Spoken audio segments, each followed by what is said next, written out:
hati-hati dengan hati. Saya akan bicara tentang hati bukan secara fisik, bukan jantung secara fisik, tapi secara rohani, saudara. Setiap kita punya hati, saudara. Nah, mari kita buka firman Tuhan bersama di dalam Amsal pasal yang keempat. Janganlah semuanya itu menjauh dari matamu. Simpanlah itu di mana? Di lubuk hatimu. Karena itulah yang menjadi apa? Kehidupan bagi mereka yang mendapatkannya. Dan bukan cuma kehidupan tapi apa?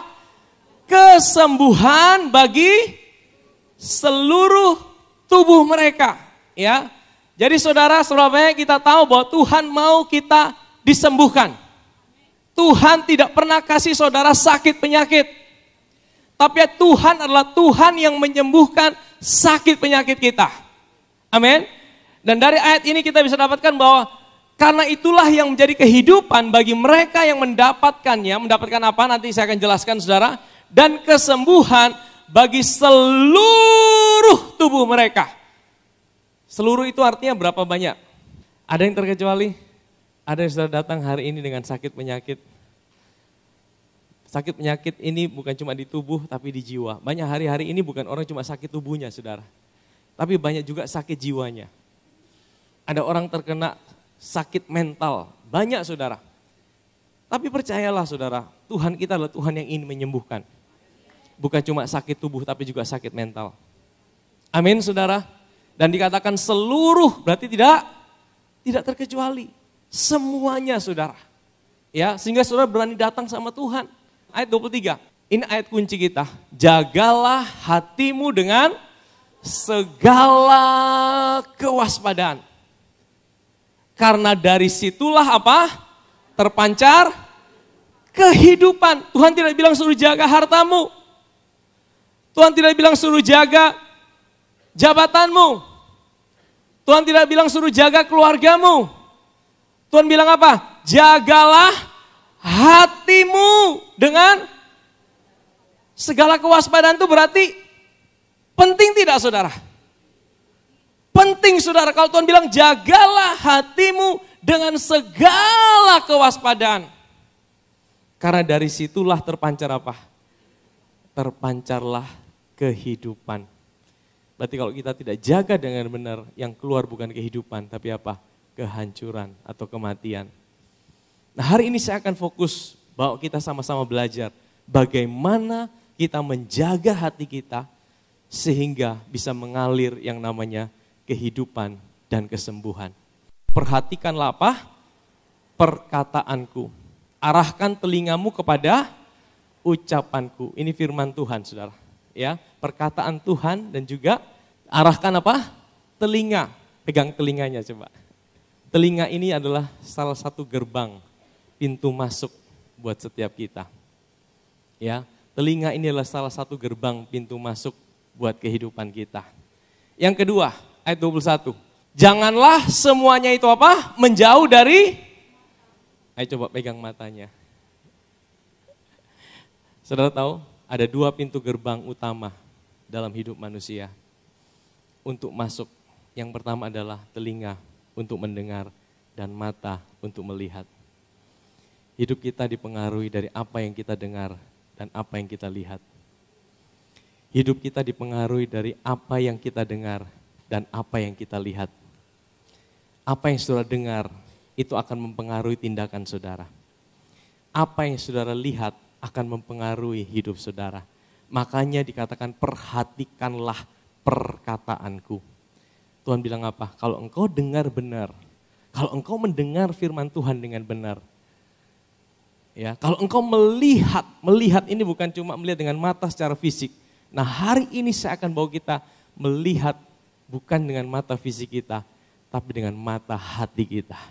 Sehingga apa? Kalau kita bisa dengar dengan benar firman Tuhan, kita bisa lihat dengan benar firman Tuhan, dan bahkan kita bisa apa? Simpan itu di dalam lubuk hati. Lubuk hati itu apa?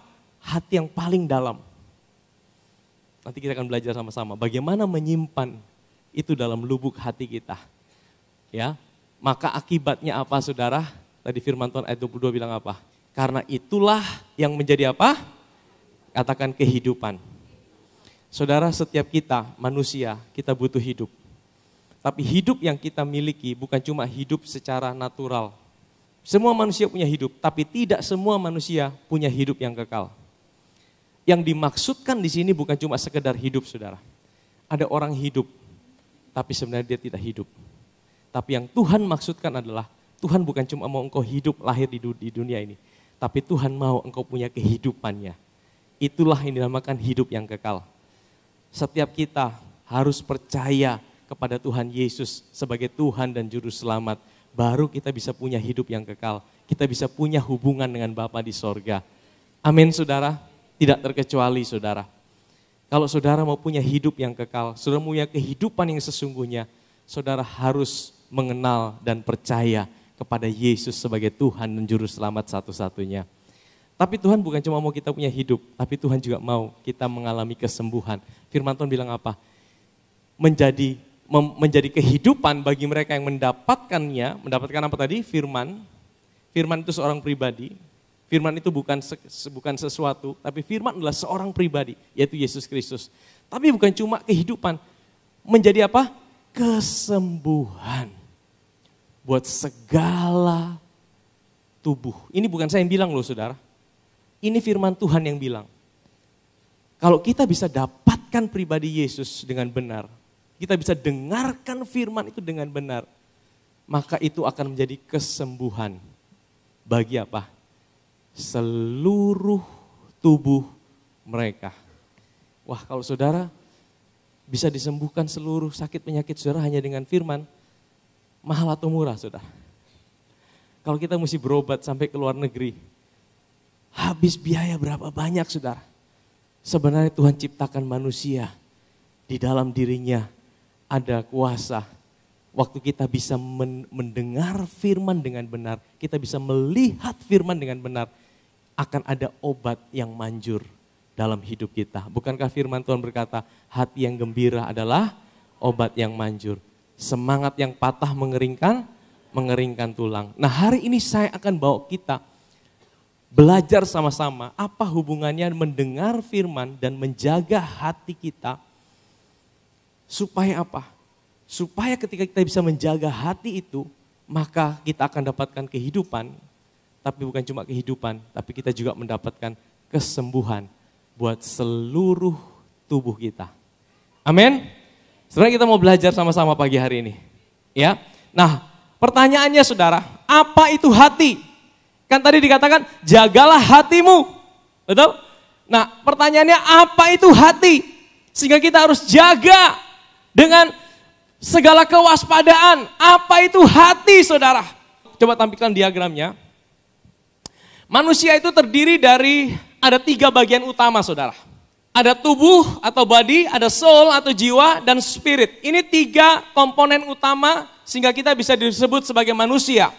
Tapi tahukah saudara, kita yang sesungguhnya bukan body, bukan tubuh.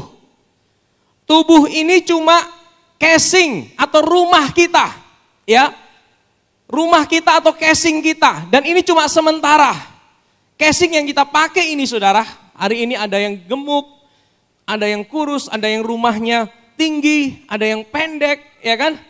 Ada yang atapnya warna coklat, ya kan? Ada yang atapnya warna putih, ya kan? Ada yang atapnya jarang-jarang, ya kan? Ada yang tidak ada atapnya. Itu cuma casing kita, saudara. Ya, itu cuma casing, tapi itu bukan kita yang sesungguhnya. Dan casing ini akan kita tinggalkan.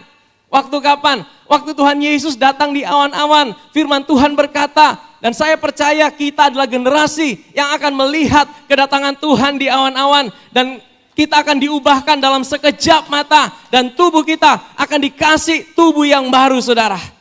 Tubuh yang baru itu apa? Tubuh yang tidak bisa sakit lagi. Hari ini mungkin saudara mengeluh dengan sakit penyakit. Belakang sakit, kaki sakit, kepala sakit, penuaan dini. Nanti tidak perlu ke salon, saudara. Nanti di dalam kerajaan 1000 tahun, jangan usaha rumah sakit. Jangan usaha salon. Karena semua kita akan punya tubuh yang indah sama seperti Yesus waktu dia dibangkitkan. Amin saudara? Katakan samping kiri kanan ada pengharapan. Nah saudara, tapi itu bukan kita. Itu tubuh itu adalah casing kita. Nah ada dua bagian lagi, yaitu namanya roh. Katakan roh. Kita adalah manusia roh. Waktu kita lahir baru, waktu kita percaya Yesus, di sininya yang dirubah sama Tuhan. Makanya dikatakan lahir baru, kita dikatakan kita dilahirkan kembali, roh kita dijadikan baru. Tetapi kita punya jiwa. Apa itu jiwa? Pikiran, perasaan, kehendak. Nah di dalam jiwa itu ada yang namanya imagination. Katakan imagination. Imagination itu adalah imajinasi. Ya, imajinasi. Sebenarnya kita tahu bahwa kita punya imajinasi. Saudara bisa mengimajinasikan sesuatu. Tapi juga ada namanya logik ya. Nah makanya saya mempelajari manusia itu diciptakan dengan ada otak kiri, otak kanan. Otak kiri itu lebih logik saudara. Makanya kita berpikir matematika 1 tambah 1 sama dengan 2. Itu logik saudara, itu sesuatu yang logik. Tetapi otak kanan kita itu lebih ke arah imajinasi. Makanya seni banyak di situ ya. Lalu kalau kita mau datang sama Tuhan, kita tidak bisa pakai logik. Tapi kita pakai imajinasi kita. Makanya saudara tahu bahwa Alkitab kita sebenarnya pada waktu ditulis dalam bahasa Ibrani itu bahasa yang setiap huruf itu punya gambar. Saudara tahu gambar? Bukan cuma huruf. Kalau bahasa Indonesia kan A ya A, B ya B. Tapi kalau bahasa Ibrani itu A itu ada gambarnya seperti gambar sapi itu saudara. Karena setiap huruf itu juga melambangkan gambar dan juga angka. Jadi ada yang berkata begini, satu gambar itu bisa menceritakan ribuan kata. Betul tidak saudara?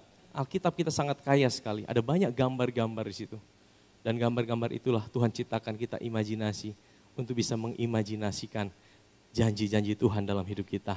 Nah apa hubungannya dengan hati saudara? Saya akan masuk pelan-pelan supaya kita mengerti bagaimana kita menjaga hati kita dengan hati-hati.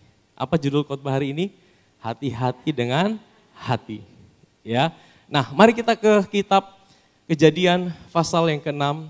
Ketika dilihat Tuhan bahwa kejahatan manusia besar di bumi dan bahwa segala kecenderungan apa?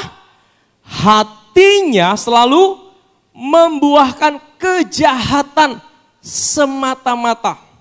Nah, di dalam bahasa Indonesianya cuma seperti ini. Tapi saudara, kalau kita lihat dalam bahasa Inggrisnya, coba tampilkan King James Version, lebih jelas saudara. And God saw that the wickedness of man was great in the earth. And that every imagination of the thoughts of his heart was only evil continually. Jadi di dalam bahasa Inggrisnya lebih jelas dikatakan bukan sekedar hati yang jahat. Ya. Tetapi ada imajinasi dari hati itu. Ya, hati kita punya pikiran dan pikiran itu punya imajinasi, saudara. Dan imajinasi yang dikatakan adalah imajinasi yang jahat. Jadi maksud Tuhan sebenarnya seperti ini. Sebelum seseorang melakukan perbuatan dosa, itu dimulai dari imajinasinya dahulu yang salah. Bagi Tuhan, dosa itu bukan ketika itu sudah dilakukan dalam perbuatan. Tetapi itu dimulai dari imajinasi yang salah, saudara. Imajinasi yang salah. Jadi sebenarnya waktu itu imajinasi orang-orang pada zaman itu sudah salah. Makanya perbuatan mereka salah. Di mata Tuhan. Waktu itu jadi imajinasi. Itu sudah salah. Saya kasih contoh. Bukankah Tuhan Yesus pernah berkata, kalau engkau mengingini wanita, atau hari ini mungkin pria, engkau mengingininya dalam apa? Dalam hatimu, engkau sudah berzina. Kata mengingini itu maksudnya apa? Waktu engkau mengingini itu engkau sedang membayangkan dia pakai huruf-huruf atau pakai imajinasi. Saya percaya orang selingkuh tidak langsung jatuh selingkuh. Pertama dia mulai imajinasikan. Dia mulai bayangkan. Dia mulai imajinasikan. Di mata Tuhan, dosa itu bukan ketika jadi perbuatan. Tapi dosa itu dimulai dari imajinasi yang jahat, imajinasi yang salah. Makanya hati kita itu punya imajinasi.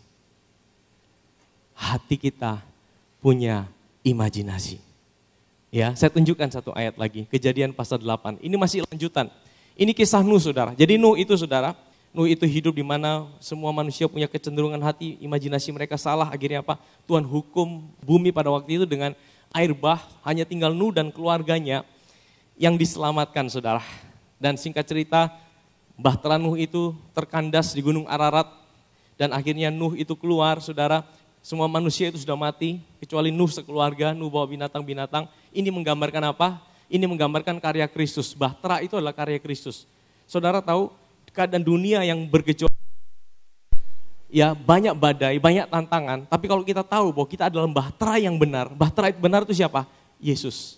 Kita aman, saudara. Amin. Kita aman ketika kita ada dalam Kristus. Nah, dan singkat cerita waktu Nuh itu, saudara, keluar, dia buat persembahan korban bakaran kepada Tuhan. Dikatakan begini, saudara, ketika Tuhan mencium persembahan yang harum itu, berfirmanlah Tuhan dalam hatinya, aku takkan mengutuk bumi ini lagi karena apa? Karena manusia sekalipun yang ditimbulkan dalam hatinya adalah jahat sejak dari kecilnya. Dan aku takkan membinasakan lagi segala yang hidup seperti yang telah kulakukan. Nah, dalam bahasa Inggrisnya lebih jelas, saudara. And the Lord smelled a sweet savor, and the Lord said in his heart, I will not again curse the ground anymore for man's sake, for the apa? Imagination of man's heart is evil from his youth. Jadi saudara, sekali lagi, bagi Tuhan, imajinasi itu sangat penting. Karena dosa itu dimulai bukan dari apa yang dia buat. Tapi imagination of man's heart is evil. Setiap hati kita itu punya daya imajinasi. Dan memang itu Tuhan yang ciptakan. Pilihannya, engkau mau imajinasikan yang benar atau engkau mau imajinasikan yang salah. Setiap hari itu pilihan dalam hidup kita. Makanya saudara, Tuhan bilang, jagalah hatimu dengan segala kewaspadaan. Karena tanpa sadar, setiap hari kita bisa memiliki imajinasi yang salah di dalam hidup ini, saudara. Kita bisa memiliki imajinasi yang salah di dalam hidup ini. Efesus pasal yang pertama. Dan meminta kepada Allah Tuhan kita Yesus Kristus, yaitu Bapa yang mulia itu, supaya ia memberikan kepadamu apa? Roh hikmat dan wahyu untuk mengenal dia dengan benar. Saudara, setiap kita butuh roh hikmat dan pewahyu. Untuk menjalani hidup ini, saudara, kita butuh hikmat. Hikmat itu bukan sesuatu. Hikmat tidak bisa dipelajari di bangku sekolah. Hikmat hanya bisa kita dapatkan ketika kita dekat dengan Tuhan. Hikmat itu yang buat saudara bisa buat keputusan yang tepat. Saudara bisa ada pada waktu yang tepat, pada tempat yang tepat, saudara. Kita butuh hikmat dalam hidup ini. Tapi bagaimana hikmat bisa beroperasi dalam hidup kita? Di ayat yang ke-18 dikatakan begini, saudara. Dan supaya ia menjadikan mata hatimu terang. Katakan mata hati. Ternyata hati kita punya mata. Mata untuk apa? Untuk melihat. Mata untuk mengimajinasikan. Bagaimana mata hati kita bisa terang? Ketika mata hati kita punya imajinasi yang benar. Kalau mata hati saudara dan saya punya imajinasi yang salah, maka mata hati saudara menjadi gelap, saudara. Dan mata hati yang gelap itu tidak bisa berjalan dalam tuntunan Tuhan. Ketika mata hati kita terang, agar kamu mengerti pengharapan apa yang terkandung dalam panggilannya. Betapa kayanya kemuliaan bagian yang ditentukan bagi orang-orang kudus. Dan betapa apa? Hebat kuasanya bagi kita yang percaya. Ketika mata hati kita terang, yang pertama kita akan mengerti siapa diri kita dalam Kristus. Ini penting saudara, kita harus tahu siapa diri kita. Supaya apa? Apapun keadaan kita, kita aman saudara, kita secure. Banyak orang tidak aman karena apa? Karena dia tidak tahu siapa dirinya. Dia ikatkan dirinya berdasarkan apa yang dia punya pada statusnya. Tapi kita harus tahu identitas diri kita bukan pada apa yang kita punya, tapi siapa yang punya hidup kita. Amin saudara. Ya, dikatakan apa? Betapa hebat kuasanya bagi kita yang percaya sesuai dengan kekuatan kuasanya. Ayat yang 20.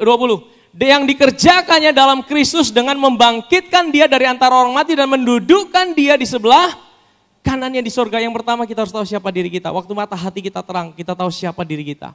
Yang kedua, waktu mata hati kita terang, kita tahu siapa Tuhan kita. Ini penting saudara, kita mengenal siapa Tuhan kita. Dan yang ketiga, ayat 21.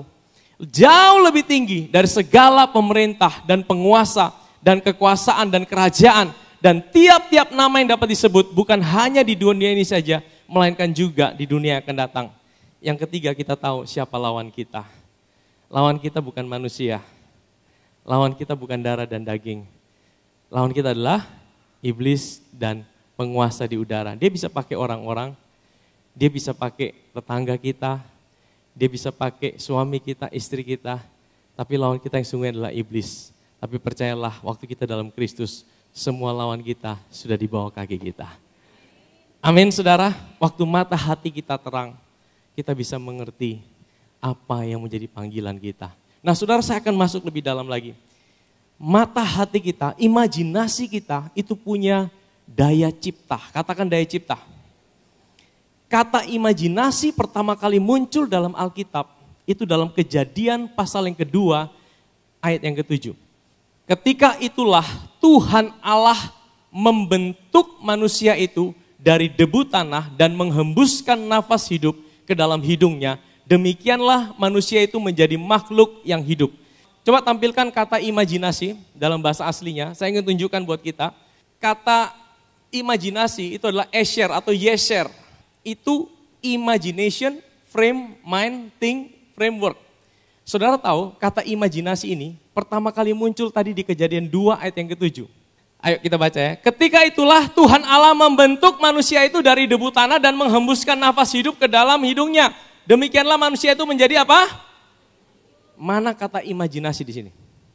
Kata membentuk ini di dalam bahasa aslinya itu imajinasi. Loh, apa hubungannya membentuk dengan imajinasi? Apa hubungannya? Kenapa dikatakan membentuk? Karena di sini kata imajinasi ini ditampilkan dalam bentuk kata kerja, sehingga membentuk itu kata kerja. Tapi yang tadi Kejadian 6 itu adalah kata benda. Kata benda, noun. Ya, kata benda sehingga dikatakan imajinasi. Apa hubungannya imajinasi dengan membentuk? Ini kisah tentang penciptaan. Waktu Tuhan menciptakan manusia, dia membentuk manusia, itu ada kata imajinasi. Tahukah saudara, dengan imajinasi, di situ ada daya cipta. Waktu engkau berimajinasi, waktu engkau bisa berimajinasi, sebenarnya engkau sedang mempunyai daya cipta yang kreatif dalam hidup. Makanya ini sangat penting sekali. Firman Tuhan, dia kasih kita sebuah daya cipta dalam hidup kita. Jadi setiap firman yang kita dengarkan, itu bukan cuma jadi angin lalu saudara. Kalau itu cuma angin lalu kita tidak dapat apa-apa saudara. Tapi waktu engkau dengar firman, engkau bisa imajinasikan itu. Dengan cara apa saudara? Saya kasih contoh. Waktu engkau baca firman di dalam Mazmur pasal pertama ayat yang ketiga. Ia seperti pohon yang ditanam di tepi aliran air, yang menghasilkan buahnya pada musimnya, dan yang tidak layu daunnya. Apa saja yang diperbuatnya?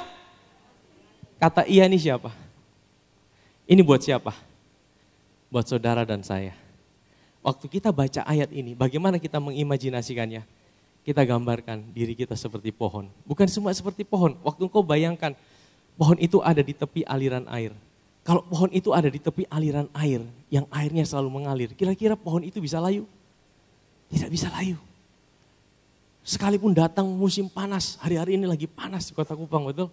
Saudara tahu, kalau kita menggambarkan diri kita seperti pohon, kita lihat diri kita seperti pohon, kita mengimajinasikan diri kita seperti pohon yang ditanam di aliran air. Tantangan boleh ada, masalah boleh ada, pergumulan boleh ada, tapi kita tahu kita akan tetap berbuah pada musimnya. Daun kita tidak pernah layu, amin saudara. Pergumulan apapun tidak pernah akan menghancurkan hidup kita. Karena kita tahu akar kita sedang terhubung dengan air hidup itu siapa? Kristus Yesus. Jadi waktu kita baca firman, itu ada imajinasi yang kita bangun dalam hidup kita. Makanya imajinasi itu memiliki daya cipta dalam hidup kita. Apa yang kita imajinasikan, itu yang kita masukkan dalam lubuk hati kita. Matius pasal 12. Hai kamu keturunan ular beludak, bagaimanakah kamu dapat apa? Mengucapkan hal-hal yang baik, sedangkan kamu sendiri jahat. Karena apa yang diucapkan mulut meluap dari hati. Betul? Orang yang baik mengeluarkan apa? Hal-hal yang baik dari perbendaharaannya perbendaharaan yang baik itu di mana? Di hati. Bahasa Inggrisnya lebih jelas dikatakan perbendaharaannya itu ada di hati. Apa arti kata perbendaharaan? Perbendaharaan itu artinya tempat kita menyimpan, menabung. Mungkin kita pergi tabung uang kita, itu perbendaharaan kita. Hari ini kita dapat upah 100.000 kita taruh di tabungan. Itu jadi perbendaharaan kita, besok kita tambah lagi. Nanti waktu kita ambil ya, itu yang keluar, betul? Nah hati kita itu seperti tempat perbendaharaan. Hati kita itu adalah tempat perbendaharaan. Nah bagaimana kita mengisi perbendaharaan hati kita? Yaitu dengan imajinasi itu. Firman Tuhan katakan, kalau apa yang kau imajinasikan dalam hidupmu, itu adalah hal-hal yang buruk. Hal-hal yang negatif. Apa itu hal-hal buruk? Mungkin kau berpikir yang jelek-jelek, engkau berpikir yang negatif, tanpa sadar saudara. Waktu engkau berpikir itu menjadi sesuatu yang negatif, tanpa sadar engkau masukkan dalam perbendaharaan hatimu, di dalam lubuk hatimu. Kalau engkau masukkan itu tanpa sadar, engkau masukkan terus, nanti engkau akan menuai itu saudara. Firman Tuhan berkata, a good man out of the good treasure of the heart bring forth good things. Sebenarnya kita mau menikmati hal-hal yang baik dalam hidup ini. Kalau engkau mau menikmati hal-hal yang baik, engkau harus taruh dalam perbendaharaan hatimu hal-hal yang baik. Apa itu hal-hal yang baik? Waktu engkau mengimajinasikan hal-hal yang baik. Apa itu hal-hal yang baik? Firman Tuhan. Firman Kristus. Engkau bukan cuma berpikir positif. Dunia ajarkan berpikir positif. Tapi kita tidak ajarkan berpikir positif. Kita ajarkan engkau dengar firman. Waktu engkau dengar firman Kristus, disitulah engkau bisa mengisi perbendaharaan hatimu dengan sesuatu yang baik. Amin saudara. Ketika engkau mengisi perbendaharaan hatimu dengan sesuatu yang baik, maka engkau akan menuai, engkau akan melihat hal-hal yang baik di dalam kehidupanmu. Saya tahu ini tidak mudah. Kita hidup di dunia saat ini saudara. Iblis tahu bahwa manusia itu punya daya cipta melalui imajinasinya. Hati manusia itu punya daya cipta yang luar biasa. Waktu manusia pertama kali jatuh dalam dosa, saudara tahu? Kan Hawa dicobai sama iblis. Bagaimana saudara? Hawa, makan dong itu buah. Kan Tuhan bilang semua buah dalam pohon dalam taman tidak boleh kau makan buahnya, bukan? Hawa bilang apa?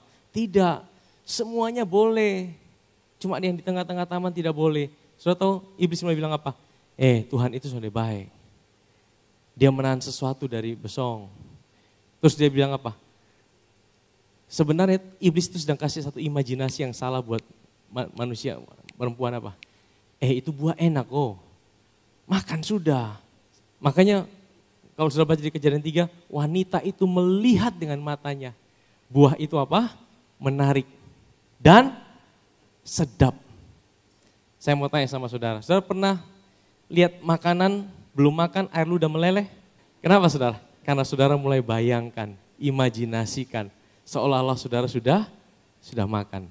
Jadi dosa Hawa itu sebenarnya bukan waktu dia makan, waktu dia mengimajinasikan itu sebenarnya dia sudah kalah di pikirannya. Dia sudah kalah di situ saudara. Dia bilang buah ini rasanya enak. Dari mana dia tahu enak? Dia sudah merasakannya di pikiran saudara. Saya mau bilang gini saudara, iblis tahu hati saudara adalah tempat perbendaharaan yang dahsyat yang bisa menciptakan baik hal baik maupun hal buruk. Makanya saya mau bilang gini, kita ada di akhir zaman di mana teknologi sudah semakin canggih. Tapi kalau kita tidak pakai dengan bijak, saudara tahu, imajinasi kita bisa salah. Ingat, apa yang kita imajinasikan itu kita masukkan dalam apa? Perbendaharaan hati kita. Dan perbendaharaan hati kita itu akan menentukan kita akan mengalami hal yang baik atau hal yang buruk. Amin saudara. Saudara, bagaimana kita mendeteksi bahwa kita tidak jaga hati kita dengan baik? Saudara mungkin bilang, saya mau jaga hati, saya mau jaga hati. Tapi tandanya apa kalau kita tidak lagi menjaga hati kita dengan baik? Kalau saudara mulai stres, saudara mulai depresi, saudara mulai pesimis dalam hidup ini, saudara mulai tidak punya semangat hidup. Hari-hari ini banyak orang yang terserang ini saudara, banyak orang kena. Bahkan ada yang bisa sampai mau bunuh diri saudara. Kenapa saudara? Karena gambar yang ditampilkan, imajinasi yang ditampilkan, itu sesuatu yang berbeda.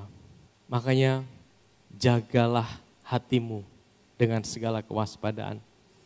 Hati-hati dengan hati. Mazmur 194 ayat yang ke-12 sampai ke-15, ini ayat yang terakhir yang saya mau share. Semoga anak-anak lelaki kita seperti apa? Tanam tanaman yang tumbuh menjadi besar pada waktu mudanya. Sebenarnya kita punya anak laki-laki di tempat ini. Saya kita mau anak kita berhasil. Tapi seberapa banyak kita yang menghadapi, kita lihat mungkin anak kita masih nakal. Akhirnya kita mulai berpikir dalam pikiran kita mulai bayangkan, dia son mungkin berhasil ini. Ini anak son mungkin punya masa depan. Sebenarnya kita sering berpikir seperti itu. Tapi Tuhan bilang apa? Semoga anak lelaki kita seperti apa? Tanam tanaman yang tumbuh menjadi besar pada waktu mudanya. Ini janji Tuhan saudara. Jadi gini saudara, Tuhan bilangnya apa? Imajinasikan sesuatu yang baik tentang anak-anakmu. Anak perempuan kita seperti apa? Tiang-tiang penjuru yang dipahat untuk bangunan. Menurut saudara kalau istana itu bangunan yang jelek atau yang bagus? Bagus. Jadi saudara harus bayangkan anak perempuan saudara. Anak perempuan yang cantik, yang diberkati Tuhan, yang tumbuh bisa menjadi berkat buat banyak orang. Amin saudara. Mungkin hari ini engkau lihat anakmu, keluargamu sepertinya tidak ada harapan dan engkau mulai pesimis. Saudara jangan terus bayangkan sesuatu yang jelek dalam pikiranmu. Engkau harus mulai membayangkan, mengimajinasikan sesuatu yang baik sesuai dengan janji firman Tuhan. Amin saudara. Semoga apa? Gudang-gudang kita, soalnya kita punya usaha di tempat ini, pengen usahanya berhasil. Apakah janji Tuhan untuk saudara diberkati? Gudang-gudang saudara dibuat jadi penuh, ada? Semoga gudang-gudang kita penuh mengeluarkan apa?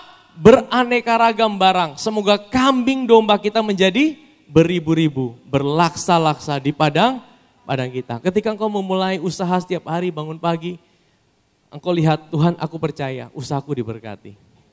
Tuhan aku percaya apa yang aku kerjakan dibuat Tuhan berhasil. Amin. Mungkin belum seperti apa yang kau harapkan. Jangan engkau perkatakan sesuatu yang buruk terus. Aduh betapu hidup Tuhan mungkin berhasil. Aduh betapu usaha Tuhan mungkin berhasil. Aduh betapu hidup ini Tuhan mungkin akan berkembang. Jadi kalau saudara perkatakan itu, saudara sedang imajinasikan itu saudara. Itu akan menjadi kenyataan saudara. Saudara harus perkatakan janji Tuhan dalam hidup saudara. Amin. Semoga gudang-gudang kita penuh, mengeluarkan beraneka ragam barang. Semoga kambing domba kita menjadi beribu-ribu, berlaksa-laksa di padang-padang kita. Ini janji Tuhan buat kita bukan? Janji Tuhan. Ini bukan janji dunia, ini janji Tuhan. Ayat yang ke-14. Semoga lembu sapi kita apa? Syarat itu apa? Gemuk. Kalau saudara punya ternak, ternaknya gemuk-gemuk, bukan kurus-kurus. Semoga tidak ada kegagalan, tidak ada keguguran, tidak ada jeritan di lapangan kita. Ini janji Tuhan. Ayat yang ke-15, berbahagialah bangsa yang demikian keadaannya. Berbahagialah bangsa yang Allahnya ialah, berbahagialah bangsa yang Elohimnya adalah Yahweh. Saudara, kita pegang janji Tuhan. Kita ambil itu. Kita tanamkan dalam lubuk hati kita. Imajinasikan selalu, hati kita punya daya imajinasi, hati kita punya daya cipta, hati kita bisa menciptakan sesuatu. Makanya kita masukkan itu, setiap firman Tuhan kita terima, kita masukkan dalam perbendaharaan hati kita. Maka itu akan apa? Itu akan terjadi dalam hidup kita. Amin saudara.